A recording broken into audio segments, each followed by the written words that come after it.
How we care for our lawns directly impacts the quality of our water, both the water we drink and the water in our rivers, lakes, and streams. Herbicides can harm the environment if not applied properly. If they are not absorbed into the ground, they may wash off your lawn and into the storm drain, ending up in our rivers, lakes, and streams. And some may also end up in our groundwater. Herbicides can harm the environment if not used properly. In this video, which is the third in the series, you'll learn when and how to control weeds to boost the quality of your lawn and protect our waters.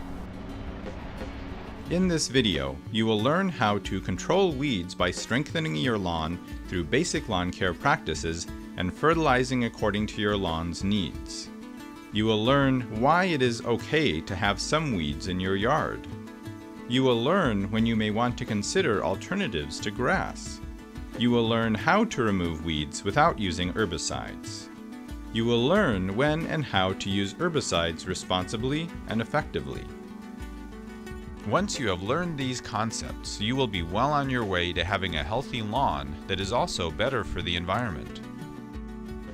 The best way to control weeds is to grow a thick and healthy stand of grass that doesn't leave room for weeds. Generally, the best defense against weeds would be a healthy lawn situation. In this case, we have several weeds because we lost a lot of our grass over the winter. In the case over there with the Kentucky bluegrass and the fine fescues that are really dense, you can see there's no weeds in those situations because density is the most important factor for outcompeting weeds.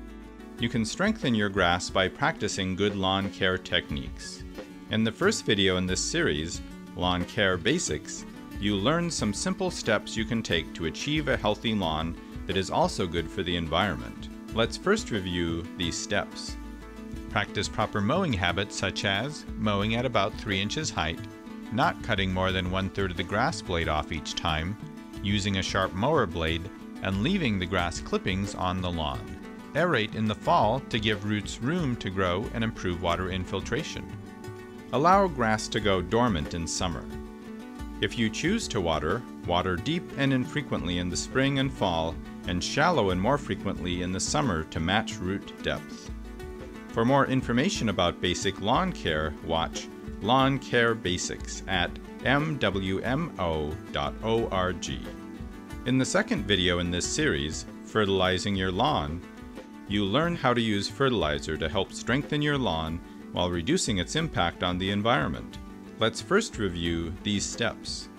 Find out what your lawn needs by getting your soil tested. Choose the right fertilizer based on your soil test, calculate how much to use, and apply according to the instructions on the bag. Generally, your lawn can get by with one application per year applied in the fall. For more information about fertilizing, watch Fertilizing Your Lawn at mwmo.org.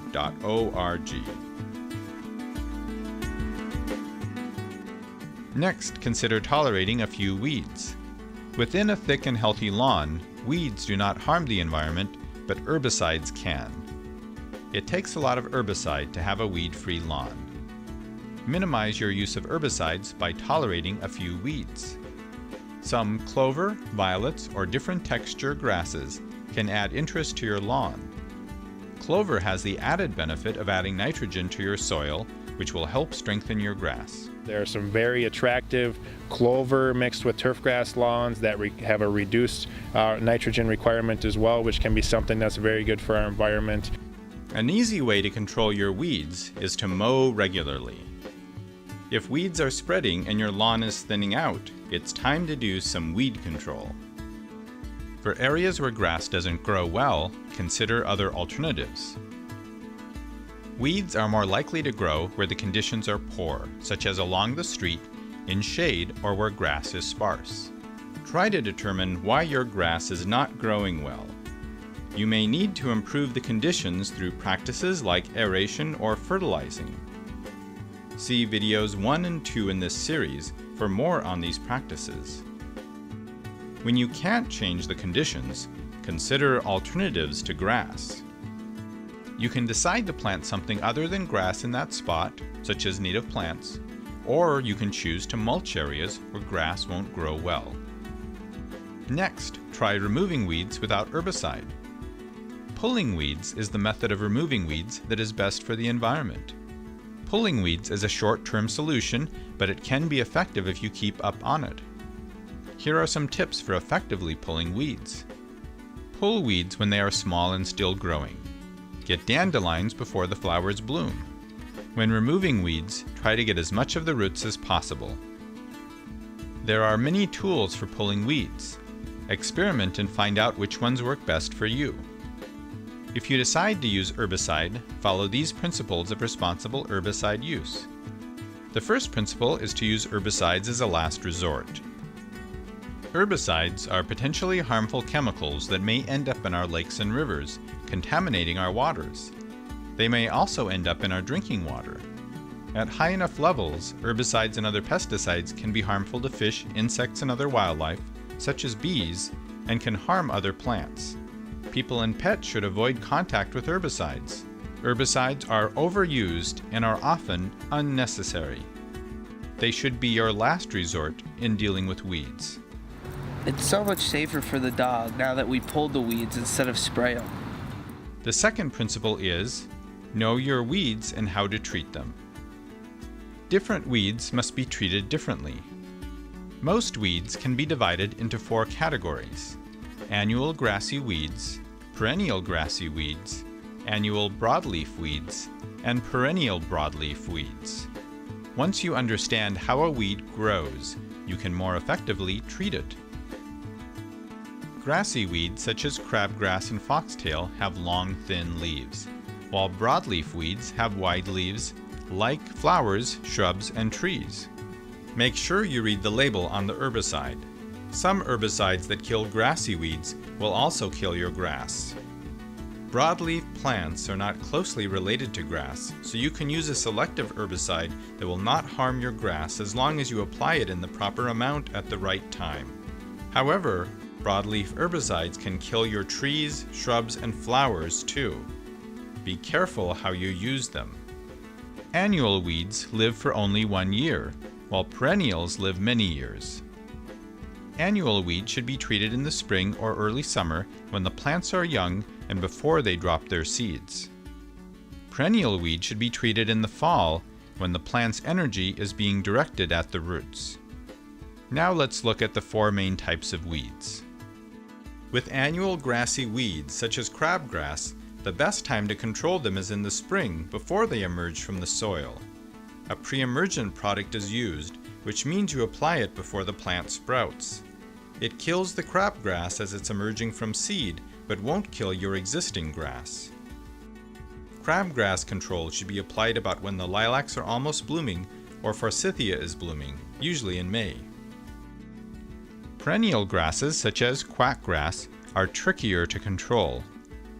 The non-selective herbicides that kill them will also kill your lawn. If control is needed, treat them in the fall. You will have to reseed or sod the treated area. Oftentimes we can see some unsightly grasses in our lawns and landscapes as well. This is quackgrass. It is very difficult to control in a lawn or landscape. The best option for quackgrass is to not let it get there in the first place by producing basically a healthy, dense lawn situation. Annual broadleaf weeds such as prostrate spurge and knotweed should be controlled in early summer, around June, when the plants are young. Perennial broadleaf weeds such as dandelions, broadleaf plantain, and creeping Charlie should be controlled in the fall. This is when the plant's energy is directed down to its roots, and treating then will provide better long-term control. If you don't know what type of weeds you have, look at the University Extension website or ask at your local garden center. Once you've identified your weeds, read the herbicide labels and make sure you are choosing one that will be effective on the weeds you have. The third principle is use as little herbicide as possible. In most cases, weeds do not cover your whole lawn. They may be along the curb or in a small area. Apply small amounts of herbicide to individual plants or areas of your lawn, just enough to wet them. Well, I have dandelions and other weeds around the yard, but not so many that I need to cover the entire yard with herbicides. So instead I like to go around and spot treat the weeds that I'm trying to get rid of with my different handheld devices. Don't treat the entire lawn.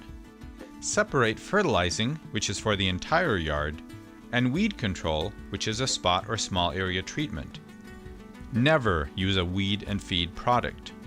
You'll be applying herbicides where they are not needed. The fourth principle is take precautions when handling herbicide. Pesticides, herbicides, they do a great job in controlling weeds, but you want to protect yourself. Herbicides are a type of pesticide and are harmful chemicals. Follow these rules to protect yourself and others, as well as pets and wildlife. Follow the label directions for mixing and using herbicides. Cover all exposed skin. You don't want to go out applying pesticides when you're wearing a t-shirt, shorts, and flip-flops. Wear boots, long sleeves, and long pants, and rubber gloves. Also, look at the pesticide label. It will say specifically if there's additional things you need to wear. Wash your hands after handling any chemicals. Wash your clothes separately after spraying. Never use pop bottles to store herbicides or other pesticides. Someone may confuse them for a soft drink. Keep children and pets off of the lawn for the time specified on the herbicide label. Don't spray on a windy day. Imagine all the unintentional damage that could be done. It's easy to protect yourself, your family and neighbors, and the environment. Follow the label instructions, use universal precautions, and establish safe habits. Controlling your weeds can be overwhelming. If you prefer not to do this yourself, you can hire a certified contractor to do these jobs for you. Visit the Minnesota Pollution Control Agency's website to find a list of certified contractors. These are companies that have staff trained in lawn care with reduced environmental impacts. Contractors that apply pesticides are required by law to be certified by the Department of Agriculture. Make sure they have this certification. Let's review. The best way to control weeds is to grow a thick and healthy stand of grass that doesn't leave room for weeds. Tolerate some weeds. Consider alternatives to grass. For areas where grass doesn't grow well, use mulch, native plants, or other alternatives. Remove weeds without herbicide. Pulling weeds is the least harmful way of removing weeds. Follow the principles of responsible herbicide use. Use herbicides as a last resort. Herbicides are harmful chemicals that can contaminate our waterways and may also get into our drinking water. Know your weeds and how to treat them. Apply herbicide to annual weeds in the spring and perennial weeds in the fall. Use herbicides that target your specific type of weed. Use as little herbicide as possible. Treat individual weeds or small areas of your lawn. Never use a weed and feed product that combines herbicide with fertilizer. Take precautions when handling herbicide. If you prefer not to do this yourself, you can hire a certified contractor to do these jobs for you. Remember, everything you apply ends up somewhere, often in our water. Minimize your use of herbicides and don't apply them where they're not needed. The decisions you make on how to care for your lawn can have a big impact on our water quality. Take time to learn how to properly care for your lawn so that we can have a nice quality lawn and clean water. If you'd like to watch this video again or view the other videos in this series, Lawn Care Basics and Fertilizing Your Lawn, visit mwmo.org.